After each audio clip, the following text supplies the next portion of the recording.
This idea came to me in a dream.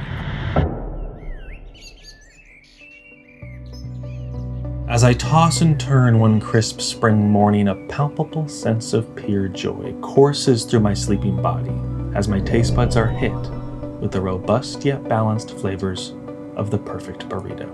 Spicy, salty protein accompanied by a symphony of fresh toppings, all held together by gooey strings of cheese and swaddled in a soft flour blanket. The perfect bite.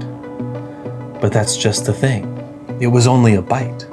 I looked down at my empty, burrito-less hands in shock. How can I have a mouthful of burrito but not have a burrito?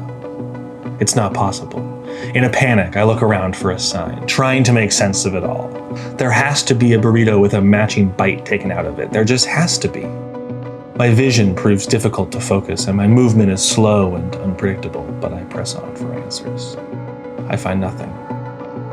Defeated, I am forced to accept that the perfect burrito bite I experienced only moments ago did not come from a bigger burrito.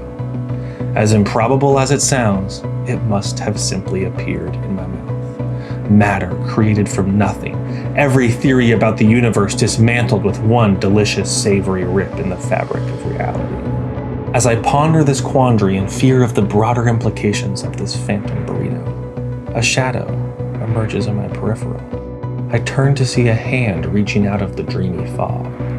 In its palm rests a small, round object. I move closer to inspect the offering. I can't believe my eyes. The soft, white exterior dotted with crispy, dark brown scars from a sear in a hot pan. It can't be. The ethereal hand gestures for me to take this round anomaly. As I inspect it closer, it all makes sense. I cautiously insert it into my mouth, and there it is, that familiar, perfect burrito bite, with no trace of an actual burrito. I jolt awake in a cold sweat, burdened with this new knowledge. As I process what I've seen beyond the veil, I'm hit with realization. This would be perfect for my YouTube channel. The burrito is one of the most perfect meals ever created. A fully self-contained, nutrient-dense dish that you can hold in one hand. They're relatively cheap, easy to make, and Chipotle excluded, easy to eat. So how can you improve on something that is kissing perfection?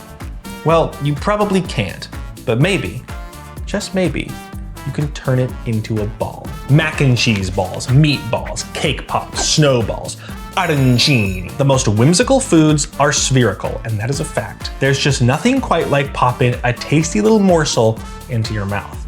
And after having this vision, I believe that the burrito deserves to be on this list of coveted small bites / edible novelties. It won't be easy, but by using the most sophisticated sciences and technologies of the 21st century, I believe I can make this dream a reality. My plan to synthesize this new form of burrito is quite simple. I will begin by preparing a few standard burrito fillings: a protein, some cheese, and some beans. Yes, the average burrito contains a greater variety of fillings, but I have very limited capacity in bite-sized ball form, so I have to keep it simple. To compensate for this, I am planning to make maybe a Chipotle mayo and a guac to use as dipping sauces for the balls. All of that is the easy part. The next step is make or break, the ball.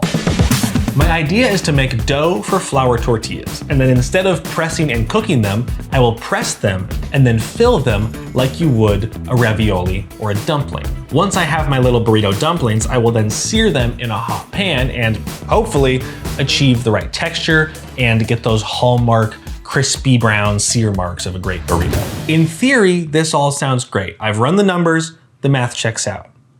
But will it work? I can't say, but it is my destiny to find out. And to everyone watching, I must warn you, do not try this at home. Attempting to turn a food into a ball that was not previously a ball is not for the faint of heart. I am going against nature and God in this foolish pursuit to go where no person has gone before. And I very well may pay the ultimate price. And by the ultimate price, I mean make a mess of my kitchen for no reason. Okay, let's do it. Welcome to the lab. As you can see, I look like an idiot. I have a very small kitchen, So I wasn't really sure how to film any of what I'm doing here unless I channeled some J. Kenji Lopez alt. POV, you're about to redefine the entire culinary landscape in one afternoon. Bitch. I bought this hat clip for my GoPro off of Amazon this week, and the top review on it was from like a middle-aged looking dude. It was a 5-star review, and all it said was, this was the perfect addition to his vacation. And I immediately felt the sheer level of embarrassment that the rest of his family must have felt when he was walking around the resort in Cabo with this fucking thing on his hat the whole time. Hey, sweetie, come here. Like, show me how you do a flip into the pool so I can get it on my fucking GoPro. His kids probably got relentlessly bullied. All right, here we find out if our dream can be a reality. I have some ground beef here.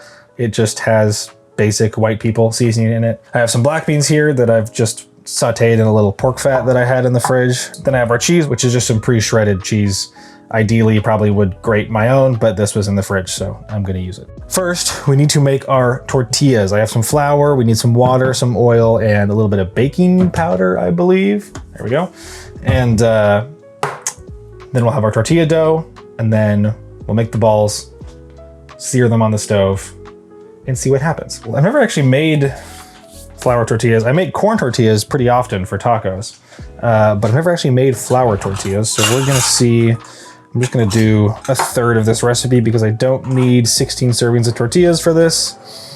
So we're gonna do a cup of all-purpose flour. That, I forgot that does not fit in there.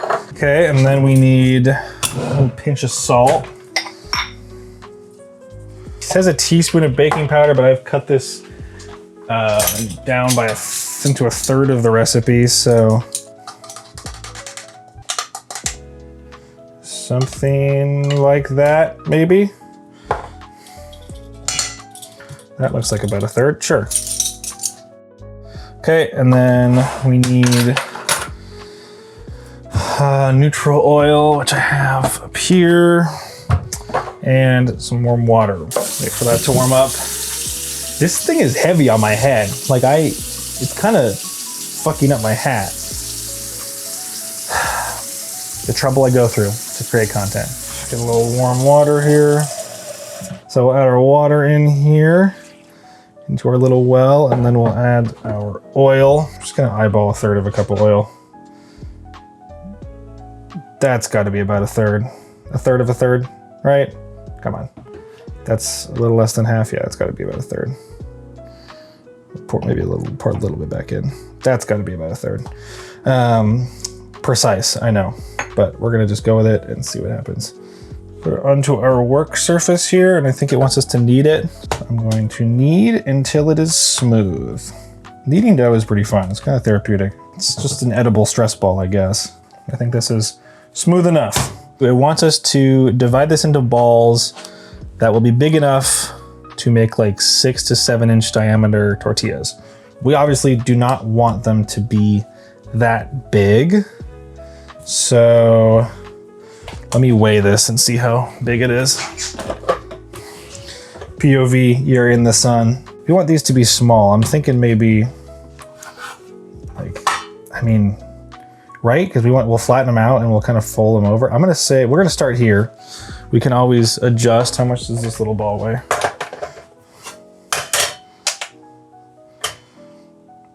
20 grams. Okay, so we're gonna divide the dough into 20-gram balls. We have our balls shaped.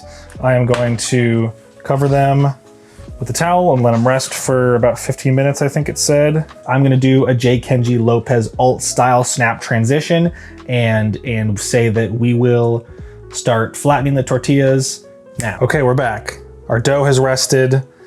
I have my tortilla press out now. Got the fillings ready to go. We are going to attempt to shape one of these and fill it. And then I've got my cast iron over here heating up to sear them off and find out if this method is even possible. We'll give it a shot. I don't know, I'm assuming I want the dough to be pretty thin if I'm going to try to cook it by only searing it. So, ooh, that's very thin. that's pretty thin. Okay. This is a very thin guy. I might need some flour to lay down. Oh wow, that's, oh my God. It's not even, doesn't even want to unstick from here. Yeah, I think I'm gonna need some flour down. Unfortunately, I don't have the flour out at the moment. Oh no. No. We don't want to do that yet, but we'll give it a shot. There's a little bit of flour on the work surface still. Maybe that's enough. Let's get some filling. This is so exciting. This is my dream becoming a reality. We'll get a little bit of beef in there. Get a few beans. Again, these are small, so I had to keep them very simple. And then we will get some cheese in here. This is the dumbest thing I've ever done. Okay, and then we will try, I might have filled this too full, which is a very common symptom of a burrito. So I guess I am honoring the burrito by completely overfilling this and overestimating its capacity. Wow, okay, I did not. It's our first attempt, okay. We have others, but that is turning into a ball. I mean, it's not pretty, but that is a burrito. Look at that. That's a burrito ball. Little burrito dumpling. Okay, I mean, it's sealed there. This is really exciting. This is exactly what it looked like in my dream. But now we need to cook it. This is fairly hot. I say we give it a try. Send our prayers up to the culinary gods. Please let this work. Start on the bottom. And I'm gonna have to flip it a few times. I'm planning on sort of flipping it once it starts to cook. I think I'm gonna kind of like roll it around the pan so I don't burn it, but so that the dough on the inside can cook. This is it. This is what dreams are made of right here. I'm inventing a new dish. This must have been exactly how Oppenheimer felt when he tested the first atom bomb. Although I at least have the peace of mind that this won't kill hundreds of thousands of people. At the very worst, it might slightly disappoint one guy. Okay, we're getting a little color on the bottom. I'm gonna flip it over. It might not be perfectly ball shaped by the time we're done because that's a very difficult form to hold and it's gonna flatten out as I cook it. I could try to like blowtorch it, I guess. Do I have a blowtorch? I think I do. I might be able to start it on one side because it doesn't matter if one side's flat, that's fine. But I would like the top to be a little rounder. Maybe I'll try to blowtorch the top enough for it to have like some structure. This might be more of a cube. This might be more of a burrito cube now that I'm looking at the shape of it, which I guess is also cool. The pan's starting to smoke, which I was trying to avoid just because this kitchen has truly terrible ventilation. It has a microwave over the stove that has a fan, but the fan isn't ducted to anywhere. So the fan just blows smoke back into the kitchen. Really well thought out. So most of the time I do stuff like that. I sear stuff on the grill on the balcony, but it's too loud out there. Too many cars driving by. So we gotta smoke out the kitchen. I guess if I smoke out the kitchen, I'll have like a nice atmospheric effect on camera. I might not be able to breathe, but at least I'll look cool. Okay, I like the color it has. It's starting to dry out and crack on the side a little bit, so I'm gonna call it good. The cheese is melted though. So we're gonna go ahead and turn that off. We have our first burrito bite. We're gonna let this cool off a little bit and give it a try. Okay, this is, I think, cool enough to eat. I am just going to, just like in my dream, just pop the whole thing in my mouth and see how we did. This is so exciting. This is the moment of truth. Okay. Oh, it's really hot. That was a bad idea. It's pretty good. I mean, it tastes like a pretty basic burrito. It's a little bit chewy on the inside. I might cut one of these balls in half and try to press it out thinner. So let's do that. And then I'm also going to cook it a little bit differently to try to keep it more of a ball. Okay, it's getting thinner. Doesn't need to be a perfect, it's gonna become a ball just by me shaping it. All right, let's try this. It's a little, dough's a little thinner, and I'm also gonna try a little something else. This is a ball, albeit not as pretty of a ball, but it's definitely thinner. You can see that it's thinner because you can kind of see the ingredients in there. I'm gonna put this in the pan and I'm gonna get my, that's gonna cook fast. I'm gonna get my torch, which is very small. just a little guy. I think it has fuel. Yeah, okay. I wish I had a torch with a longer throw because this is definitely warm. But I don't think I don't need to cook it fully, just enough to keep this shape. I think these are just gonna kind of end up cubes.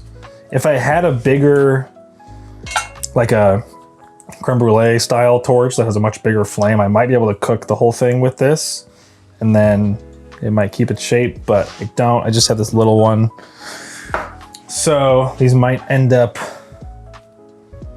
a little bit square, but they're still little bite-sized burrito nuggets. Burrito nugget, maybe that's what we'll call it. Maybe we actually, what if we do a little cross section of this one? There's a burrito ball. The cheese is nice and melted. Beans are in there, so you can see, I don't know, hopefully you can, this thing is so hot. Ow, ow. Hopefully you can see on the GoPro, but you can see like there definitely is some dough that's not getting fully cooked. The top is like perfect though. Like look at the top, like that's like a perfect tortilla.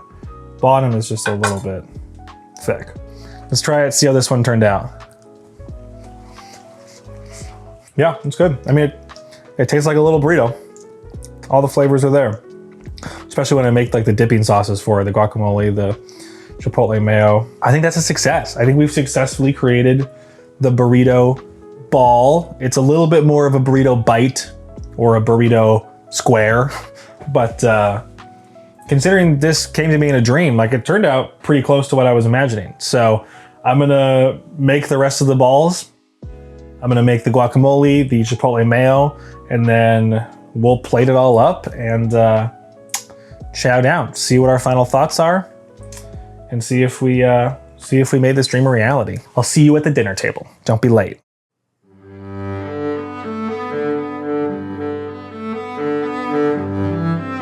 Is the burrito ball possible? Well, I think this little guy speaks for itself. A little bit of guac here, a little bit of chipotle mayo here, and that is one tasty morsel. They taste good. They taste like a bite of a burrito. Like I mentioned when I was cooking them, they are a little bit undercooked on the inside, which I did assume would happen.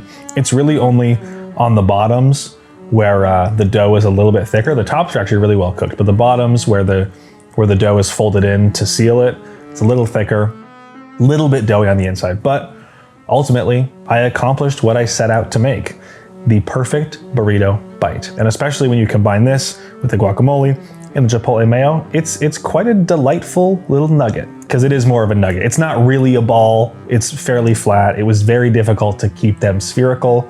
The only way I think you could keep them spherical is by deep frying them, which I did think about doing. However, I wanted to keep the sort of look of a burrito, which burritos aren't deep fried. But all in all, I think this is a very accurate replication of what I saw in my vision. So I think it's a success. Would I recommend making these?